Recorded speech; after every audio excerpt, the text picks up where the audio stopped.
Hello students, कैसे हैं आप सब लोग। उम्मीद करता हूँ आप सब लोग ठीक होंगे, स्वस्थ होंगे, मस्त होंगे। प्यारे छात्राओं, आज हम आप लोगों को क्लास 6 एनसीईआरटी साइंस की बुक से मैंने चैप्टर नंबर 3 को लेकर आप लोगों के लिए आए हैं, जिसमें आज हम लोग अध्ययन करेंगे तंतु से वस्त्र। तंतु से वस्त्र तक। तो तंतु से वस्त्र तक यानी तंतु से जो तंतु होता है, तंतु क्या होते हैं, वस्त्र कैसे बनते हैं, वस्त्र की बुनाई कटाई, मतलब हर चीज़ के बारे में, ये वस्त्र कहाँ से आते हैं, कैसे बनाए जाते हैं, इन सभी चीज़ों के बारे में हम लोग अध्ययन करेंगे। ठीक है। इसमें कुछ क्रियाकलाप भी दिए गए हैं। इन क्रियाकलापों को भी मैं आप लोगों को बता दूंगा, जो क्रियाकलाप आप स्वयं अपने घर पर उसका प्रैक्टिकल प्रयोग कर सकते हैं। ठीक है। जैसे यहाँ क्रियाकलाप दिया गया है, देखिए। तो आइए अब हम लोग इसको देखते हैं। देखिए, पहली और बूझों ने अपने स्कूल में आयोजित की गई विज्ञान प्रश्नोत्तरी प्रतियोगिता में प्रथम पुरस्कार जीता। वे दोनों अत्यधिक उत्तेजित थे और उन्होंने प्राप्त हुई पुरस्कार राशि से अपने माता पिता के लिए वस्त्र खरीदने का निश्चय किया।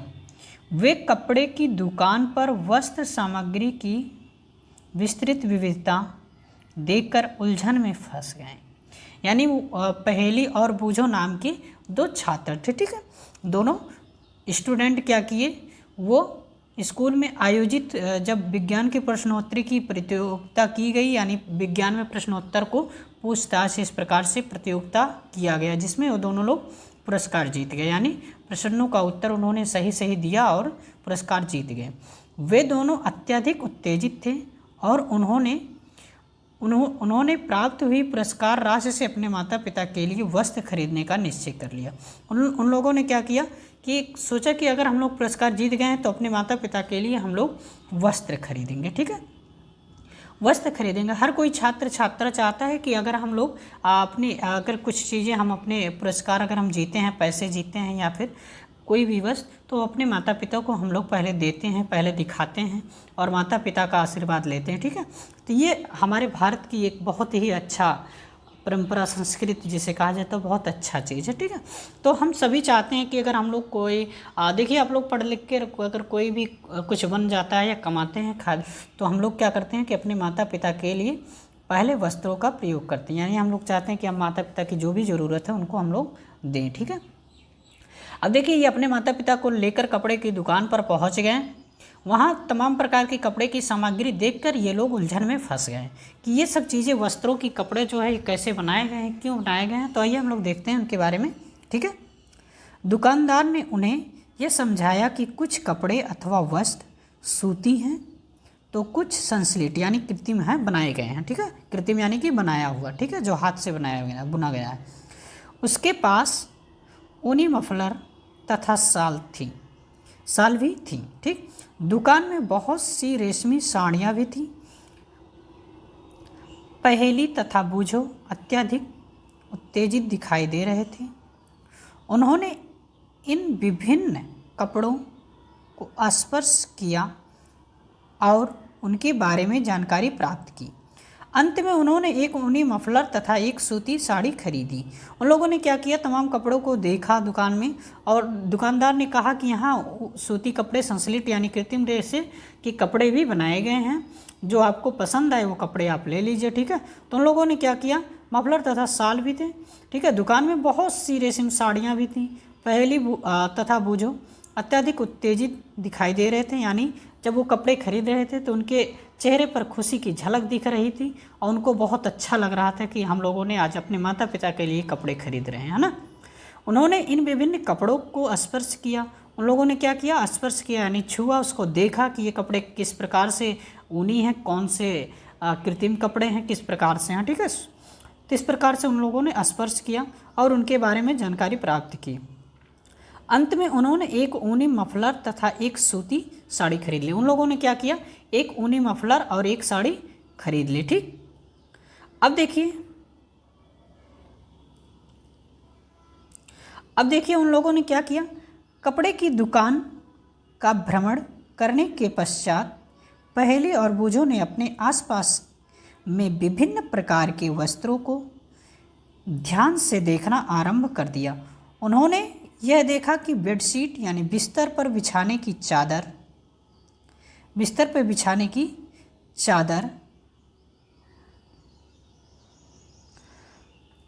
कंबल, पर्दे, मेजपोश, तौलिए और झाड़न यानी जिसको डस्टर कहा जाता है, ठीक है, आज ये सभी भिन्न भिन्न प्रकार के कपड़ों से बने हैं। यहाँ तक कि उनके अपने बस्ते तथा बोरे भी किसी प्रकार के वस्त्र से बने हैं। उन्होंने इन सभी वस्त्रों की पहचान सूती, ऊनी, रेशमी तथा संश्लिष्ट कृत्रिम के रूप में की। उन लोगों ने क्या किया, देखा कि तमाम प्रकार के चादरें भी बनाए गए हैं जो बिस्तर बिछाने के लिए होते हैं, कंबल, मेजपोश, तौलिए तथा झाड़न यानी डस्टर, ये सभी भिन्न भिन्न प्रकार के कपड़ों से बने हैं। यहाँ तक कि उन्होंने देखा कि अपने बस्ते, जो उनके बस्ते बनाए गए हैं, वो भी बोरे भी किसी प्रकार के वस्त्र से बने हुए हैं, यानी जो बोरा या बैग है वो भी किसी न किसी प्रकार के कपड़े से बनाए गए हैं। तो उन लोगों ने अब क्या किया, आप देखिए, उन्होंने सभी वस्त्रों की पहचान की, सूती, ऊनी, रेशमी अथवा संश्लिष्ट यानी कृत्रिम। उन लोगों ने क्या किया, देखा कि कौन सी कपड़े, जो कौन सी वस्त्र सूती हैं, कौन सी ऊनी है, कौन से रेशम है और कौन से कृत्रिम है जो बनाए गए हैं, ठीक है। इन सभी वस्त्रों का उन लोगों ने, देखिए अब आ गया वस्त्रों में विविधता। अब देखिए वस्त्रों में विविधता, इसमें 2 क्रियाकलाप दिए गए हैं। दोनों क्रियाकलाप हम लोग एक एक करके देखेंगे, हम आपको बताते जाएंगे। इस प्रकार से अगर आप प्रैक्टिकल भी करेंगे घर पे तो इस चीज़ का आपको नॉलेज, जानकारी पूरी तरीके से हो जाएगा। और प्रैक्टिकली हम लोग जानते हैं कि जब हम लोग किसी चीज़ को प्रैक्टिकली करते हैं, यानी उस चीज़ को हम लोग मौखिक में करते हैं, तो वह चीज़ हम लोग को भूलता नहीं है और याद रहता हमेशा के लिए, ठीक है, हमेशा के लिए वो चीज़ें हमको याद रहता है, इसलिए हम लोग प्रैक्टिकली करेंगे, ठीक है। तो अब आइए हम आप लोगों को क्रियाकलाप कराते हैं। क्रियाकलाप नंबर 1, ठीक, देखिए, अपने पास के किसी दर्जी की दुकान का भ्रमण कीजिए। अपने पास किसी दर्जी की दुकान हो तो वहाँ पर आप जाइए, यानी ठीक है, भ्रमण कीजिए। सिलाई के बाद बचे कपड़े की कतरन एकत्र कीजिए। कपड़े की प्रत्येक कतरन को स्पर्श करके उसके स्पर्श का अनुभव कीजिए। दर्जी की सहायता से उससे पूछकर कुछ कपड़ों पर सूती, रेशमी, ऊनी, संश्लिष्ट के लेबल लगाने का प्रयास कीजिए, ठीक है। यानी आप क्या करिए, अपने आसपास किसी भी दर्जी की दुकान हो वहाँ पर जाइए। सिलाई के बाद बचे जो उनके पास कपड़े होते हैं, छोटे छोटे टुकड़े उसके कतरन होते हैं, ठीक है, यानी छोटे छोटे जो टुकड़े होते हैं कपड़े के दर्जी के पास, जो काट काट के वो लोग गिराते रहते हैं, ठीक है, उसको क्या करिए, आप जाइए, कपड़े की प्रत्येक कतरन को स्पर्श कीजिए। उसमें से आप अत्यधिक यानी ज़्यादा कपड़े की कतरन ले लीजिए और हर कतरन को आप लोग स्पर्श करिए। देखिए उसमें आपको क्या समझ में आ रहा है, कौन से सूती, कृत्रिम हैं कि बनावटी कपड़े हैं, ठीक है, वो किस प्रकार के हैं, और ठीक है, उसमें आप पहचान करिए कि कौन सूती है, कौन रेशमी है, कौन संश्लिष्ट है, ठीक है। तो इस प्रकार आपको अनुभव हो जाएगा, पता हो जाएगा कि कौन से कपड़े किस प्रकार की बनाए गए हैं, ठीक है। अगर नहीं पता है तो आप दर्जी की सहायता से उससे पूछकर कुछ कपड़ों पर सूती, रेशमी, ऊनी, संश्लिष्ट के लेबल लगाने का प्रयास कीजिए।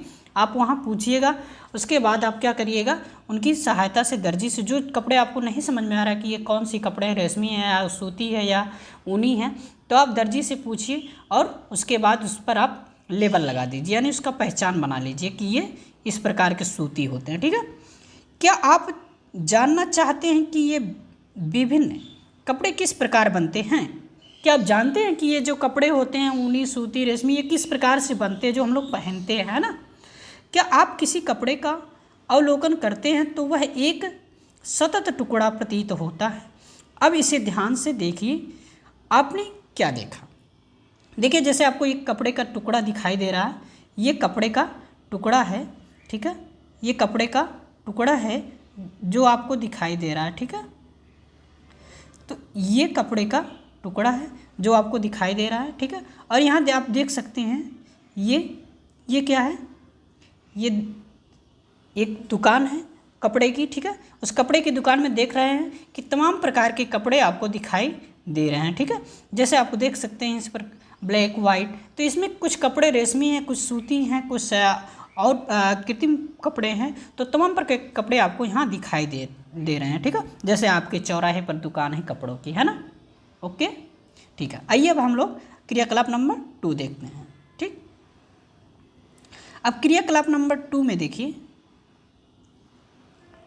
क्रियाकलाप नंबर 2 जो है, अब क्रियाकलाप नंबर 2 में हम लोग देखेंगे।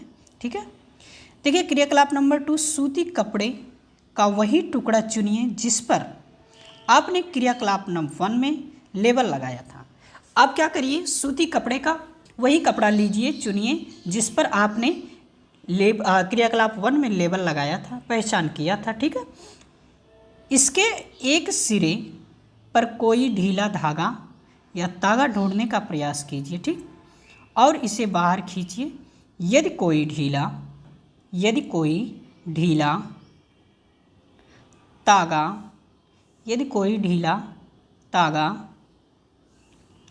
तागा दिखाई ना दे तो पिन अथवा सुई की सहायता से आप एक तागा धीरे से बाहर खींच सकते हैं। अब क्या करिए, अगर आपको तागा नहीं दिखाई दे रहा है तो आप क्या करें, सुई ले लीजिए, उसी सुई की सहायता से उसकी नोक से हल्का हल्का तागे पर क्या करिए, दबाइए, और आपको तागा उसमें से निकलता हुआ दिखाई देगा। जैसे इसमें देखिए, यहाँ सुई से निकाला जा रहा है तागा को या खींचा जा रहा है। ठीक है, अब तागे को एक साथ व्यवस्थित करने पर वस्त्र बना है। ये तागे किससे बनते हैं? अब बताइए, ये जो तागे होते हैं ये तागे किससे बने होते हैं? ठीक है, अब नेक्स्ट हेडिंग हम लोग अध्ययन करेंगे। नेक्स्ट हेडिंग है तंतु।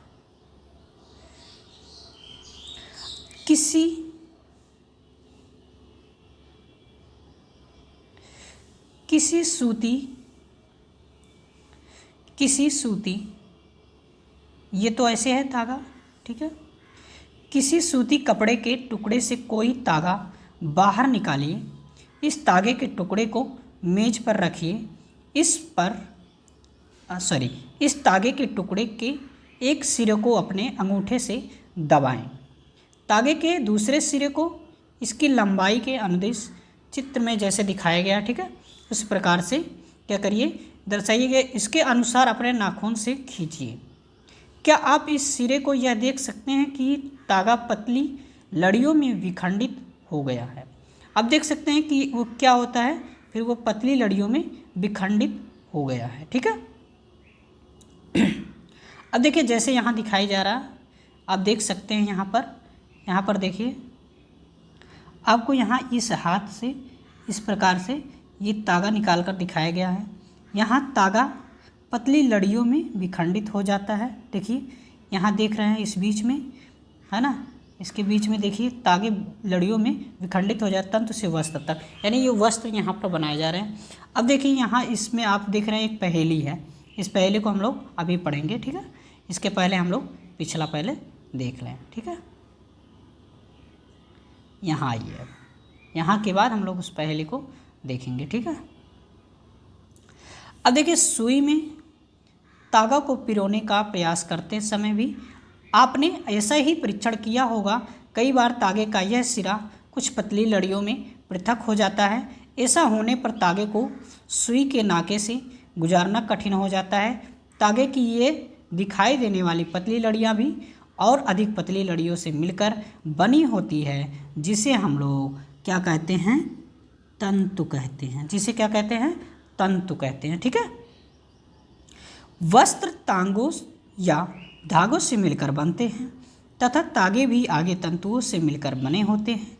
ये तंतु कहाँ से आते हैं? अब बताइए, ये तंत्र जो होते हैं ये तंतु कहाँ से आते हैं? ठीक है, इसके बारे में भी विचार करिए। ठीक है, अब इसको हम लोग देखते हैं।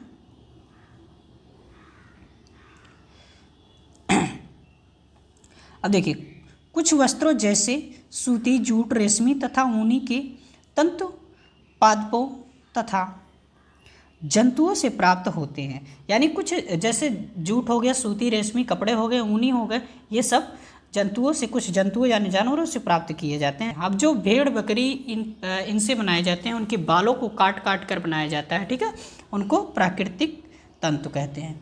उनको क्या कहते हैं? प्राकृतिक तंतु कहते हैं। ठीक है, अब देखिए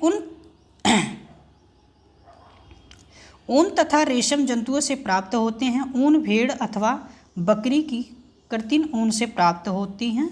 इसे खरगोश, याक तथा ऊँट के बालों से भी प्राप्त किया जाता है। रेशमी तंतु रेशम कीट कोकून से खींचा जाता है। यानी ये कहाँ कहाँ से प्राप्त होते हैं, कैसे कैसे प्राप्त होते हैं, ठीक है, इसके बारे में इसमें बताया गया। तो अब देख सकते हैं कि भेड़ बकरी है ना, खरगोश, याक है ना, इन सभी चीज़ों से प्राप्त किया जाता है। ठीक है, हजारों वर्षों तक निर्माण के लिए केवल प्राकृतिक तंतुओं का ही उपयोग होता था।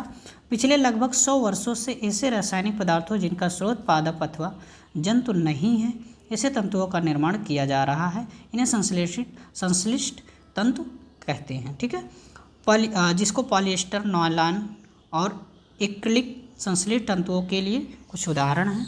ठीक है, तो इसके आगे हम लोग नेक्स्ट वीडियो में अध्ययन करेंगे। और अगर आप लोग चैनल पर नए हैं तो चैनल को सब्सक्राइब करिए, लाइक करिए और अपने यार दोस्तों को भी शेयर करिए। फिर हम लोग नेक्स्ट वीडियो में मिलते हैं, तब तक के लिए धन्यवाद।